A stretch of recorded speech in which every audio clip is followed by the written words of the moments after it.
Hi everyone. I spent a bit of time agonizing over what I should cover today. You've already had quite a wide range of discussion in previous talks and seminars where there have been many examples of installation art generally, but I thought it might be valuable to encapsulate some of that in a few definitions and also talk about some of the issues we might be encountering specifically in relation to working with sound. In particular, working with sound in a public context. So I've changed the name of the talk to Public Sound Installation Art. Ideally, I'd have presented this some weeks ago and before Hazel's discussion of curatorial issues from, I think, 2 weeks ago. But hopefully there'll be a few things in this that will be of use, even though it's coming later than it should. I also wanted to talk a little bit about my efforts in relation to sound installations. I've come from a particular background in acousmatic music, which for anyone who isn't familiar with the term, surrounds the use of recorded sound in making music. It kind of emerges from musique concrète in the 1940s.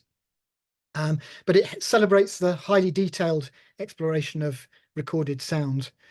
And perhaps it's a little bit less fashionable these days than it once was, and arguably incompatible or less compatible with many of the aesthetic concerns of sound and installation art, because it tends to require very high quality multi-channel listening environments and assume very high quality sound materials being used.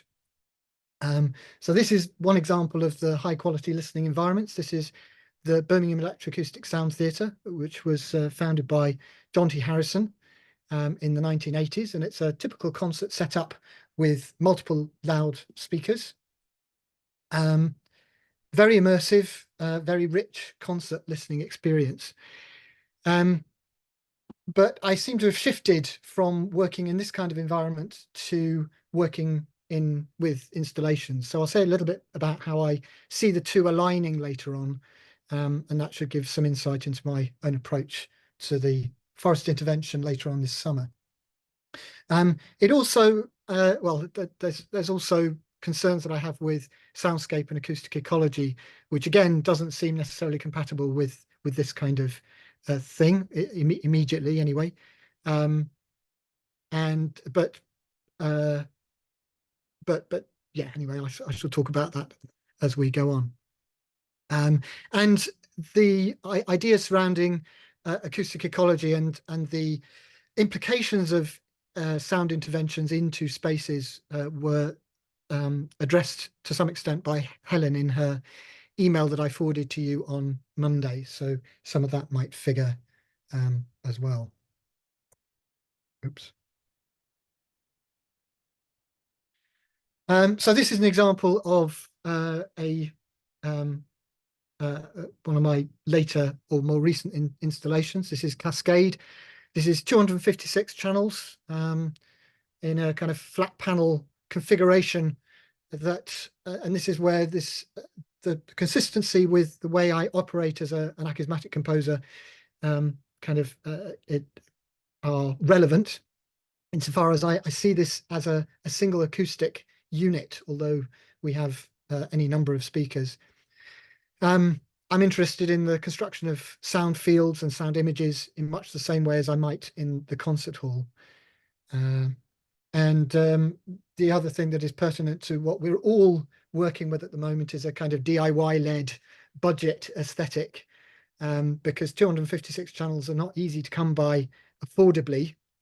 So the one you've just seen involved a number of small Tesco food containers and a bunch of job lot speakers being driven by aggregated Raspberry Pis with 7.1 channel interfaces, which are the little black boxes you can see on the tops of the speakers there. And this sort of is pertinent to my current project, where I'll be using a similar kind of setup for, but hopefully reliably set up in the forest. So my remit today is to talk about the installation, a little more generally than specifically in relation to my stuff, although I'll get to my stuff in a bit. We see the installation as an artistic intervention that is engaged with differently perhaps to how an artistic work might be experienced in a more conventional setting, be that a sculpture in a gallery or a piece of music in a concert hall. There's a regular perception that the installation is concerned with the connection between art and life. So as Mark Rosenthal, who's a fairly standard reference in relation to installation art, his comment is the viewer is asked to investigate the work of art much as he or she might explore some phenomenon on life, making one's way through actual space and time in order to gain knowledge. So that implies being able to navigate a work in a more self-determined and interactive way in order to understand it or to interrogate it. Obviously, we talked about that in previous sessions. But a few examples, and these aren't the kinds of examples we've actually discussed very much thus far. This is Bernie Krause's Great Animal Orchestra, which involves a projection on a wall. So this is in a gallery space, but it's projection on a wall and playback of thousands of hours of recordings of natural environments, including, he says, at least 15,000 terrestrial and marine species globally. Each animal, he says, has its own acoustic animal signature that, like a musical instrument in an orchestra, positions itself within the score of the soundscape of the ecosystem in which it lives. So in other words, animals occupy specific acoustic niches within the acoustic spectrum, and these are presented both orally and visually within the gallery. And then you have this one. These don't, by the way, have sound examples. I'm just pointing them out for now. This is Francisco López, his Ghost Forest sound installation, which is it kind of relies on a number of the exquisite recordings that he's made in various different forests around the world over many years. And he's presenting these over mini speakers in, as you can see, well, it's not the forest in which he got them. So it is a gallery space again. He says the aim is to create a three-dimensional sound environment which is subtly immersive and using kind of filtered sounds from these recordings. Then Jana Winderen, who captures sounds of marine environments and then represents these in gallery spaces, or at least constrained spaces. These are, of course, migratable to different places. But all of these explore the acoustic complexities of various ecosystems using extremely high quality, very beautiful recordings of natural environments, which I suppose is consistent with my interest in high quality sound making.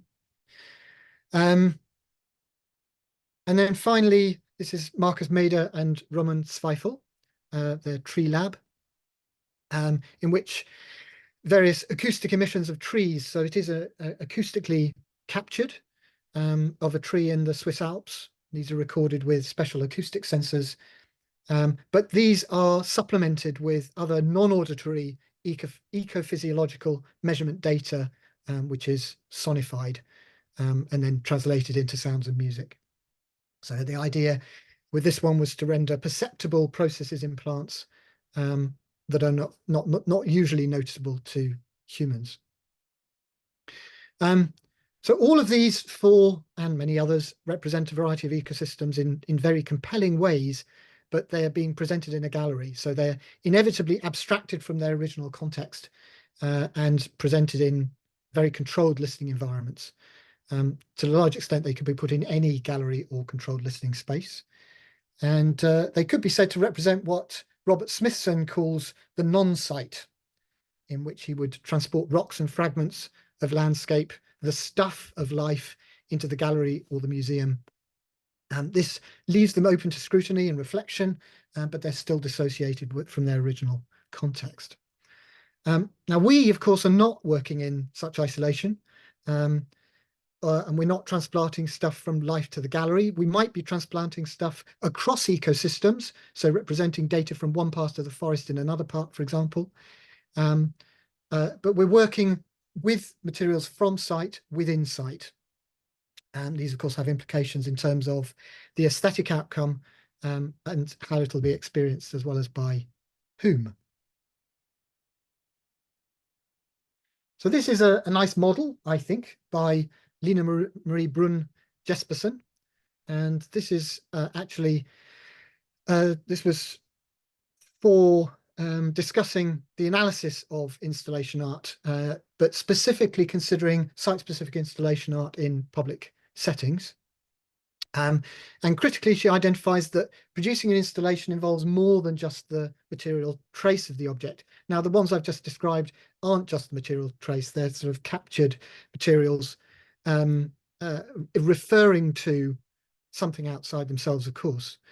But she identifies the installation, or public installation specifically, as the motor of a dynamic process in space, which I'm animated for your pleasure. And that consists of these three elements: the space, time, and the social. And they need to be understood in combination, both in relation to the installation itself and in relation to each other, in order to understand the whole system. So there'll be an interplay between the installation and its context, with one informing the other in kind of feedback relationships.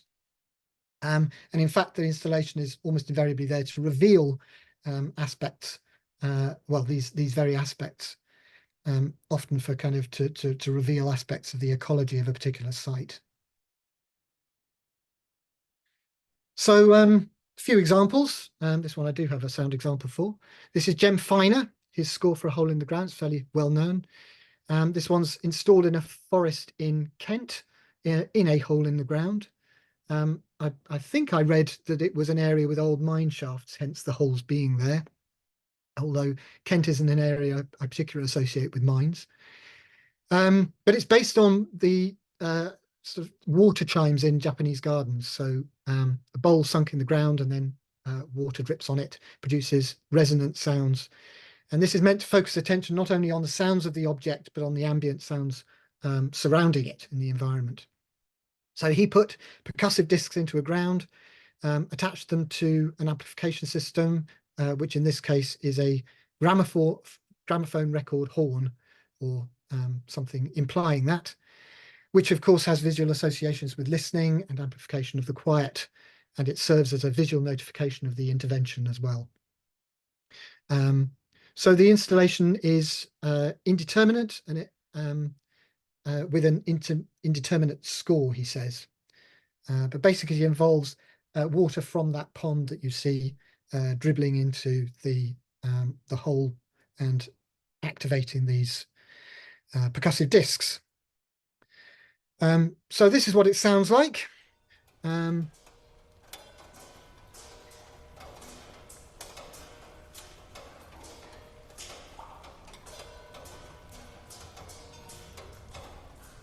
I shall talk over the top of it. But there's a grill on the top, and the water can drip down into tubes, which then channel these onto these percussive materials. It's audible through the horn, of course, but you can also put your head to the pipe and listen through that, as you can see is being done there.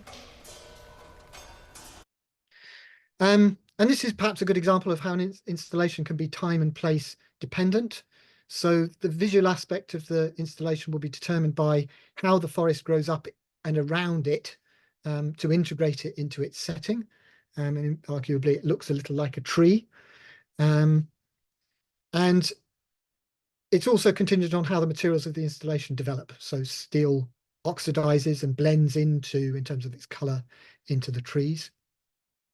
It'll be affected by foliage at different times of the year, both visually, as to whether it's visible through the trees perhaps, but also acoustically. So the leaves will affect its acoustic reach, and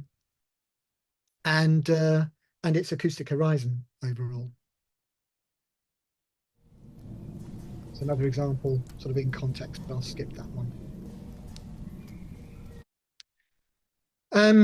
And additionally, it's that there are certain unforeseen circumstances which have made a difference to its evolution over time. So, for example, there are times when it's been flooded, the hole has been flooded, and therefore you don't hear the percussive sounds. There's also been times when In drought conditions, you lose all the reservoir which feeds it. And then also due to build-up of clay and earth in the pipe between the pond and the hole, that reduces the water pressure. So again, water is not reaching the installation itself. So there are both foreseen and unforeseen ways in which the installation developed over time. Oh, incidentally, the bottle there was because people were encouraged to actually bring their own, BYOB, apparently bring your own bottle to feed the installation. So all of these these following ones similarly are environmentally driven. So the top one there is the Zadar sea organ, in which organ pipes are inserted into the seafront in Zadar in Croatia. Originally, this was a large concrete sea wall, but it was made somewhat more public friendly by the installation of these steps and the organ pipes. So the waves force air through the pipes, creating arpeggiated chords. The arpeggiation changing depending on the direction of the waves. So in this case, you've got space and time conditioning the nature of the sound outcome, depending on the direction of the prevailing wind and the currents and so on. By virtue of the improvement of the space, a public forum has grown up and around the site. So socially, it's had a significant impact and drawn in a number of, well, it's drawn in tourism as well. So this is what this one sounds like. I'm sure this is.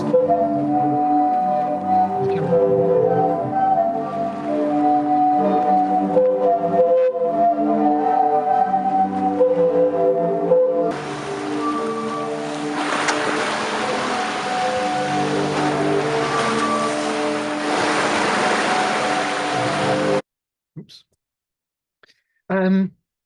So the next one down is Allen Lamb. This is 300-meter galvanized steer wires, which are connected to Wargano Hill, which is a large rock outcrop, similar to Ayers Rock in the desert in central Australia.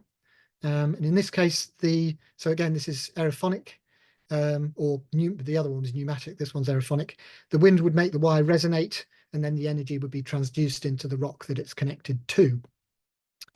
Given the size of the intervention, the result is in fact quite subtle, because the transduction into the rock is limited in energy, so it requires leaning into the rocks themselves to listen. And then finally on this slide, you've got Garth Paine's reeds installation, and these are atmospheric sensors attached to the reeds that you can see on those floating reed beds there, which capture weather data, so atmospheric data, humidity and so on. And then there's speakers on the reed beds, which obviously produce the sounds themselves. So this one is mediated electronically, but all three of them are impacted by their local circumstance. So all change over time, depending on environmental conditions of the local area. They're all potentially movable, site-specific or site type-specific, but they respond specifically to the conditions in where they are put. And all, of course, can drive social phenomena in terms of how people are behaving when around them. So they're instituting new social possibilities. Oops, there we go. This one's much more urban related, but still pertinent to human intervention and its environmental and social impact. This is Graeme Miller's Linked, and it's an installation that was set up in, post a housing state in East London, which was obliterated by the building of the M11 motorway, which was built to improve access from London to Stansted Airport in 2002. So Miller went round and asked residents prior to the demolition of the estate to describe the area and what they saw from their front doors, for example, and what it was like to live there. and recorded their responses. This was quite a traumatic experience for many. Having to be, well, they were essentially evicted from their properties. There were members of the police coming in and forcibly removing people from their houses. So this kind of experience featured in the descriptions. But then the descriptions were relayed from radio transmitters across the site, and could be picked up by passers-by that if they tuned in using headphone or personal devices and so on. So you get a kind of time-displaced description of the nature of the place, poignantly delivered in the present tense, playing off the then now against the witnessed now, and describing a landscape and for many a way of life which no longer exists. So a very strong connection between the space and the time and the social aspects in that one.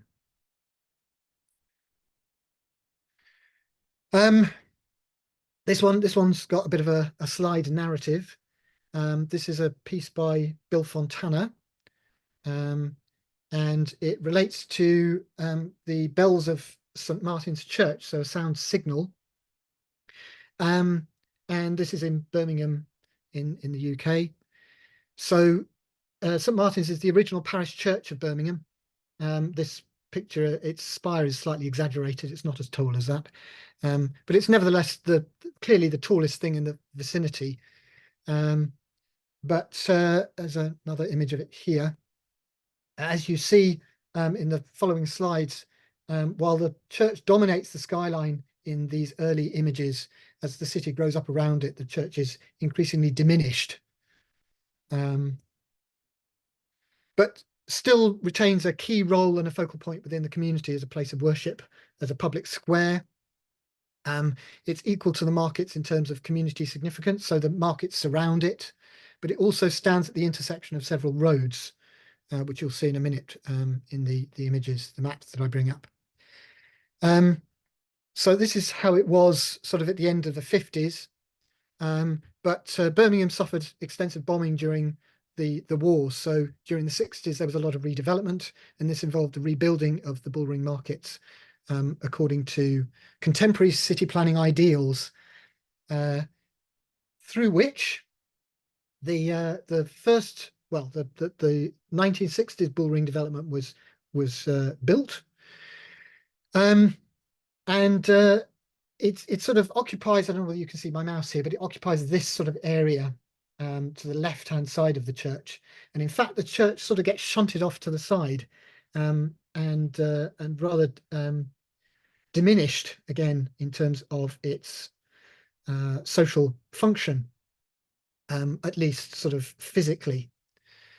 So when the Bullring was rebuilt in about 2003, there we go. The development sought to embrace the church, re-embrace the church in the planning of the revised Bullring shopping centre, which now surrounds it.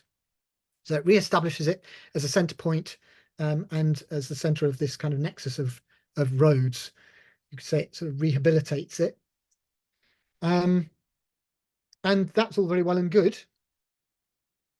But in the process of building this lovely public space that surrounds it, this is kind of amphitheatre-like space, so physically it's embraced, but it significantly reduces the reach of the bells. And St. Martin's is one of only 3 16-bell peals in the world, the only one in the UK. It's got a very proficient team of bell ringers who practice change ringing regularly. It sounds like this.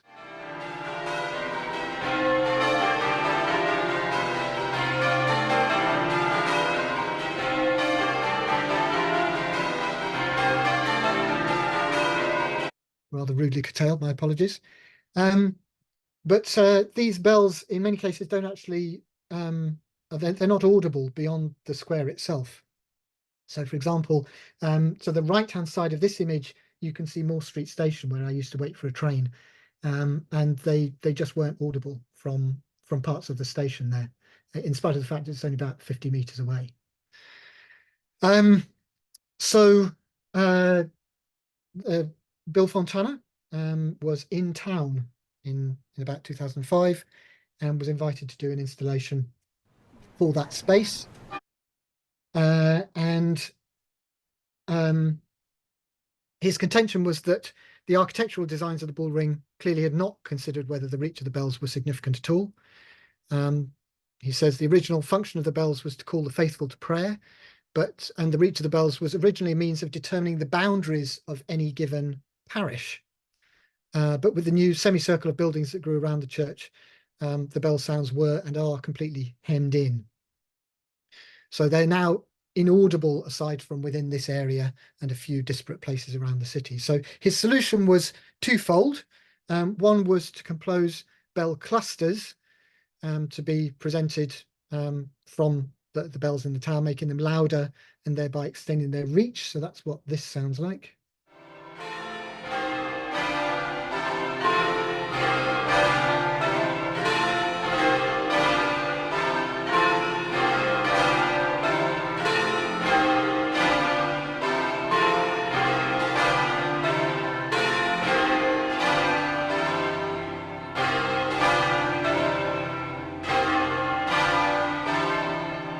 So from clusters of 4 to clusters of 8 to clusters of, well, all of them, which was kind of interesting standing on the tower itself, because the tower isn't really designed to have all bells swung at the same time. So the whole thing was moving. But his other proposed intervention, although it didn't happen, was to extend the reach of the bells by, in typical Fontana fashion, mixing them outside the church and then transmitting them to speakers in the city where they might otherwise have been heard. So resetting that parish reach, if you like, of the bells. So obviously, through all those very specific considerations surrounding sound as it relates to public sound art or public sound installation, in terms of time, sound is inherently time-based, so it unfolds over time and structures audience experience in that way. It can be affected by changing environmental conditions over time, so diurnal, seasonal, historical, ephemeral. And in terms of space, well, sound is, one could say, aggressively territorial. It's radiated by the sound producing object, but it will be affected by the acoustics of the space in which it's situated. It's such that the work and the space kind of meld together into an amalgam. Sound has an ambiguous horizon, so it can go around corners, and its presence can be perceived prior to its origin being seen. But it can also be occluded, it can be reflected or channeled by physical objects or surfaces, as we saw in the streets surrounding the church. It can be masked by other sounds, so by human activity or other activity in the vicinity.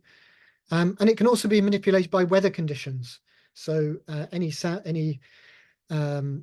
interventions that are sort of at a distance, either sort of along the ground or in height, means that the wind might absorb or otherwise manipulate the sounds. Humidity, of course, might make a difference as well. And then social, of course, sound communicates in all sorts of ways that determine the experience of an installation, might provide an oral social commentary, might create a very specific identity for a particular space in terms of sound marks and so on. So there's the social function of sound. But importantly, as in any public installation, any audience to an installation in this region are part of the social. So they can't necessarily by default be considered audience. They may become audience, but they're equally individuals with their own agendas, for whom whatever artistic intervention it is might be a welcome distraction, but it might also be unneeded or even unwanted. And so no assumption of close listening can, of course, be made. But citizens are still part of the work. And in fact, Maria Anduezo Olmedo proposes the sound citizen of the work to describe the kind of ambiguous relationship of individuals to a work in that way.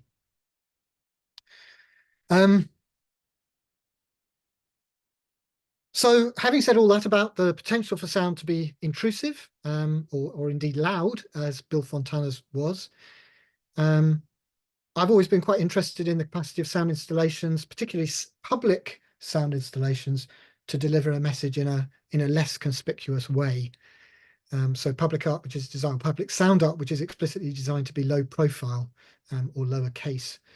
We've already discussed the Alan Lamb Organo wire installation, which fulfills that role, if you like, where the transmission, although the visual indicator is quite significant in terms of a 300-meter length of wire, the sound itself is very subtle.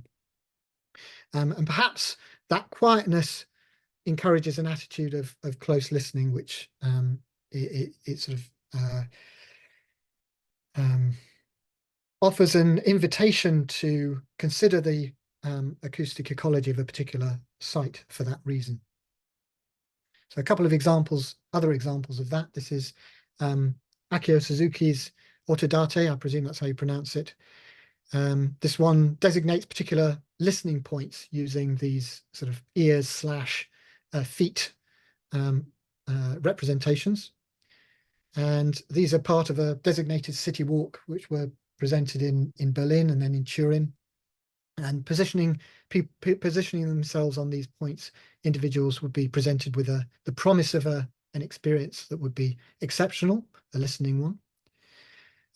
Similarly, he produced Space in the Sun, which was this a wall where sound would be specifically reflected into the region of that sort of square that you see below it, in order to color the sound and produce a modulated experience of it, which would perhaps encourage closer listening. And then similarly, the liminal installation on the bottom right-hand side, which is by David Prior and Frances Crowe, Organ of Corti.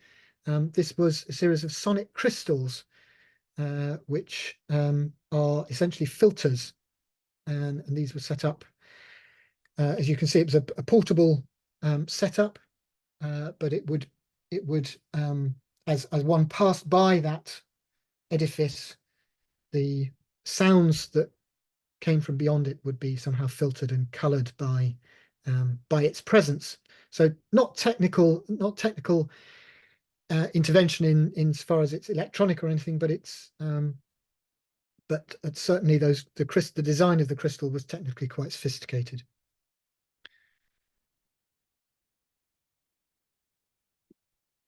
And then Max Neuhaus is, as we will see in a minute, somebody who was particularly interested in the subtle as it pertained to public presentation of sound.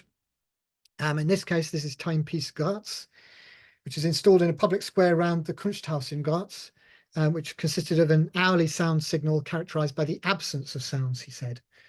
So a sound would emerge, increasing in volume from imperceptible to reaching its peak and then suddenly disappearing, leaving in its wake an oral after image, he proposed. But it's the oral after image, the moment of stillness, which is as profound an event as any kind of explicit sound signal. So, and in fact, its absence then reveals the sonic environment that is left in its wake as a kind of continuation of the event. So another kind of call to listen, if you like. And David Prior, who was one of the members of Liminal, referred to these kinds of interventions as perhaps listening aids. They actively frame the act of listening and thereby invite us to reconsider what it means to listen, and perhaps find new ways of engaging with the sites that we are listening to. Another possibility, which is of interest to me, and I'm conscious of the time, I've got about 5 minutes, I think, is the idea of the trompe-l'oreille. So this is the equivalent of a trompe-l'oeil, which in this case this is not a very subtle trompe-l'oeil, but in equivalence with this, it involves substituting the real for a kind of fabrication of the real, such that the two become indistinguishable.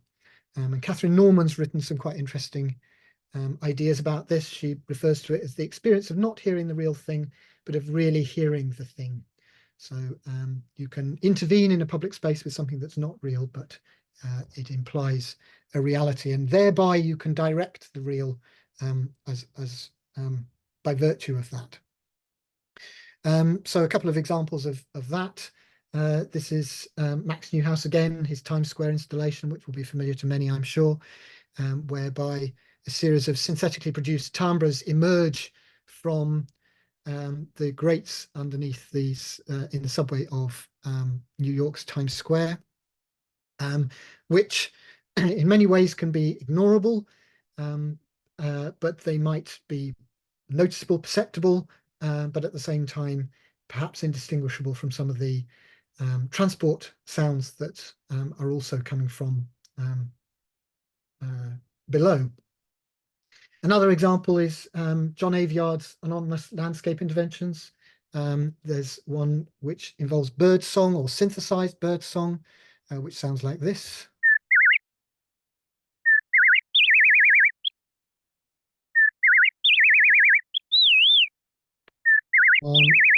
Which of course sounds highly artificial in this context, but in perhaps a forest environment, less so.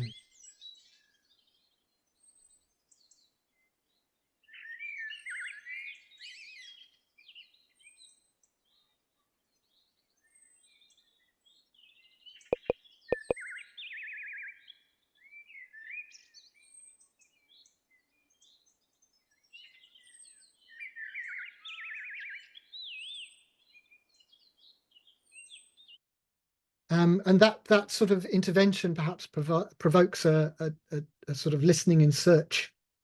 You know that it's not quite real, and thereby you're encouraged to listen and thereby become more attuned to the sort of acoustic activity that is happening in the vicinity already.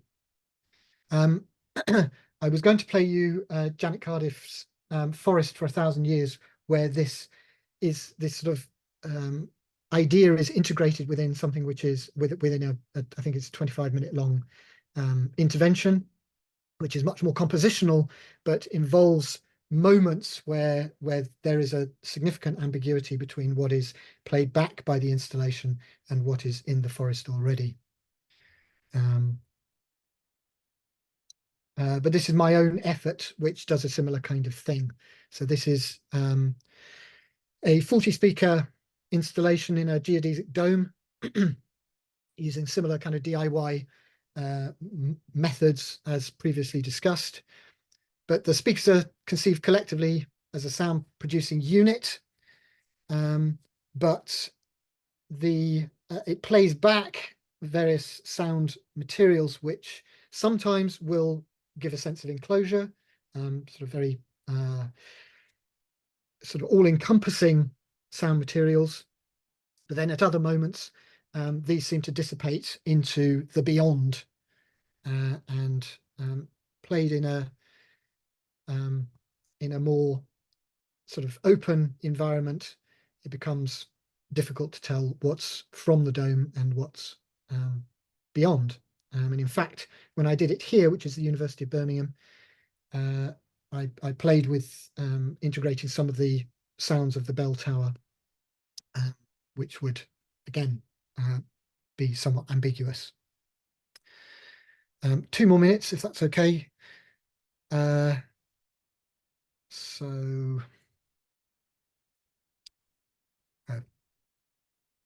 Yeah, so this was it in a different context. So this is an indoor space.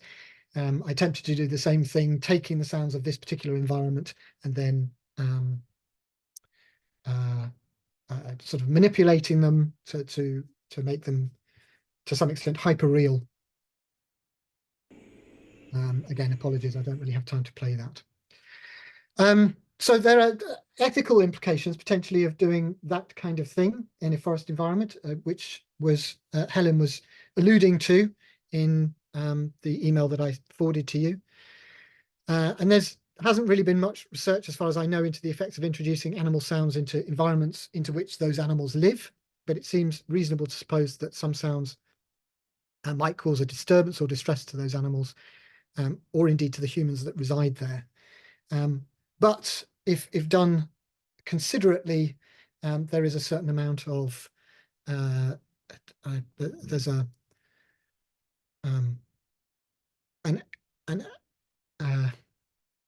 elements that I find appealing insofar as it allows people to take ownership of what they're listening to in that context. That lowercase intervention allows people to do that. So I leave you with a quote from Max Neuhaus, which basically reinforces that.